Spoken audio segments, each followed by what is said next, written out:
Dalawang malalaking barko ng China Coast Guard ang nambomba ng water cannon sa resupply boat ng Pilipinas na Oneida May 4 o UM4. Merong nambobomba sa harap, nahahagip din ang gilid ng bangka at meron ding nambobomba sa likuran.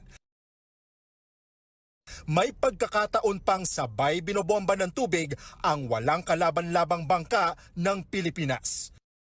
8 beses tinamaan ng water cannon ang UM4. Nangyari yan itong Sabado ng umaga sa gitna ng resupply mission patungong BRP Sierra Madre na nakasadsad sa Ayungin Shoal. Sa kabila niyan, pinilit makalusot ng resupply boat pero hindi ito umubra sa China Coast Guard vessels. Mula sa malayo, tanaw namin ang sunod-sunod na pagkuyog ng China sa ating resupply boat. Habang nangyayari yan, naharang at napalayo na sa UM4 ang mga escort nitong Philippine Coast Guard vessels na BRP Sindangan. Nagkabanggaan pa ang BRP Sindangan at isang China Coast Guard vessel. Sa aerial video na ito, kitang-kita naman ang pag-corner ng 3 barko ng China sa BRP Cabra. Sa mas malapitang kuha, halos dumikit na ang China Coast Guard vessel na ito sa BRP Cabra. Sa sobrang lapit nga nitong China Coast Guard vessel, sa sinasakyan nating BRP Cabra ay halos kitang-kita na rin natin yung mga sakay nito na sinasabayan din tayo sa pagkuha ng video at mga larawan. Hello? Why are you blocking us? China Coast Guard, hello? Inabot ng ilang oras bago makalapit ang BRP Cabra sa Oneida May 4. Palutang-lutang na lang noon ang UM4 at nakapatayang makina. Habang ang mga crew ng resupply boat naglilimas ng tubig. Habang papalapit sa sinasakyan naming BRP Cabra ang Oneida May 4, mas naging malinaw sa amin ang tindi ng pinsala nito. Matapos nga ang ilang oras na habulan at magkabilaan na binomba ng tubig, ito na nga yung pinangangambahan natin, tuluyan ng nasira ang resupply boat na Oneida May 4. Kung makikita nga ninyo, halos magkalasog-lasog na yung malaking bahagi nitong resupply boat. Ayan, makikita po ninyo dyan sa taas niya, nasira na ng pag-water cannon ng China Coast Guard. Bugbog sarado ang resupply boat sa lakas ng water cannon ng China. Wasak ang bintana.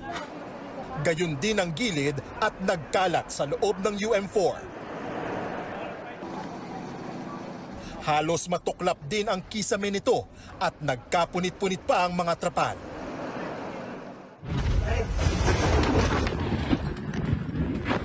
March 5 nang punteryahin din ng water cannon ng China ang UM4. 4 ang sugatan noong mabasag ang salamin ng bintana nito. Ngayon, idagdag sa mga sugatan ang 3 sakay ng UM4 nitong Sabado. Mga tauhan sila ng Philippine Navy. Isa-isang inilipat sa BRP Cabra mga sugatang tauhan ng Philippine Navy. Napuruhan sa kaliwang mata ang isa sa mga biktima. Nagkasugat-sugat din siya sa kamay at braso. Pangalawang beses niya nang naranasan ito dahil sakay rin siya ng UM4 noong March 5. Kayang-kaya pa namin pero itong huli na wala na. Talagang malakas na masyado. Hindi na kinaya ng namin.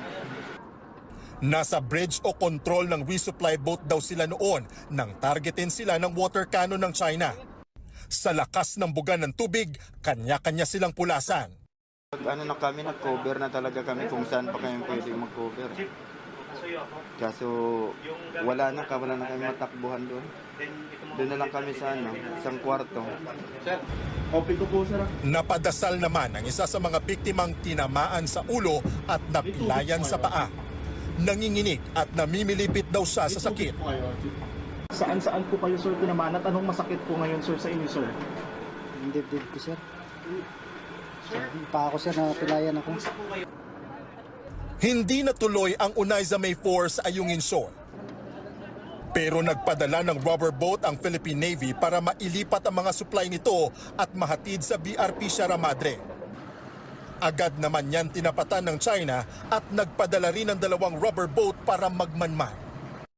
Sa hinaba-haba ng paglalayag, naihatid pa rin sa BRP Sierra Madre ang mga supply para sa mga Pilipinong sundalong nakaposte roon.